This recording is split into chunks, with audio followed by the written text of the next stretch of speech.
Keen to see what it's like to run a fish store and a tropical fish hatchery, the ins and outs, the dirty stuff? Well, guess what? That's what you're getting today. It's not all glory, it's not all gold medals, it's not all trophies. Today is one of those filthy days where everything is just an absolute mess. It started with a mess. Hopefully we don't end up with such much of a mess. Please, Garfield, give me strength to get through this Monday. I'm sure you will. First thing to do for Monday is our plant orders. Pretty light plant orders, no surprises there. We're getting pretty close to Christmas, but a decent sized fish order that we're going to quarantine over the next couple of weeks during Christmas. And I was a bit gutted because it started pouring down, which would have been great to trigger a spawn, but I was way too busy today to even look at doing something like that.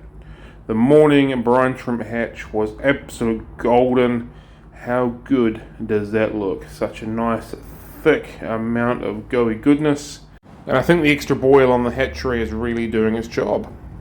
We put the glow light Danios into the planter tank over the weekend, and don't they look good? Such cool fish. Going to add another 10 or 15 or so over the next few weeks. It was time to also do a little maintenance on this tank today with a little bit of algae coming up, so we wanted to clean that off. We need to trim the plants. We've got the Ludwigia arcuata there, it's ready for a good trimming. Cut it down and replant, and the absolutely gorgeous and stunning sunset polysperma was due for a cut and a trim as well. And I'm very excited. There is a little bit of new leaf coming through on the Java fern. Also got myself a new package in the mail. Pretty excited with that. So someone was saying we could get some good shots inside the water, so that smart cam is hopefully going to do that. We do some fish profiles maybe. But before that, got to do the mahi before we get the treats. So I'm proving already how good of a DIY daddy I am. Look at me. I drilled a hole. Look at me. I screwed a screw in. Strengthened up that stand. Just call me DIY Daddy. No other names will exist anymore. Put some matting over top of it because we don't want another cracked base like we had before. And we put the tank up. So that's sitting there now. It's a little bit wobbly and funky, but we're going to make it work. And because I'm impatient and I wanted to get this going, instead of doing the job properly, I just put some gloop in the dividers. We'll get this filled up with water tomorrow. And yeah, we'll get that running, get some fish in there. This is the new gadget we got.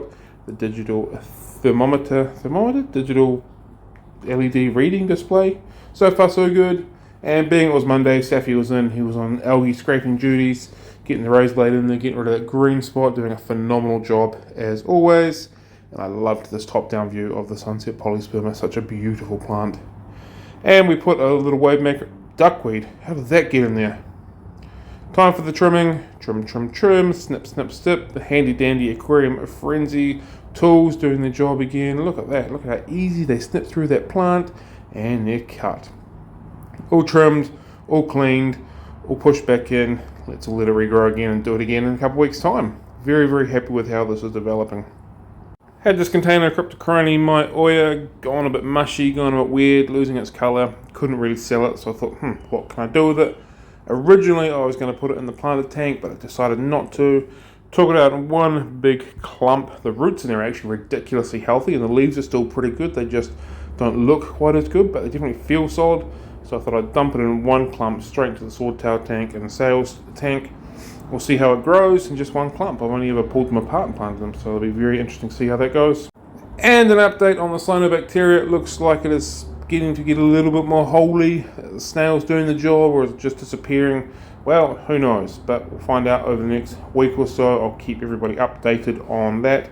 Maybe it's illusion, maybe not.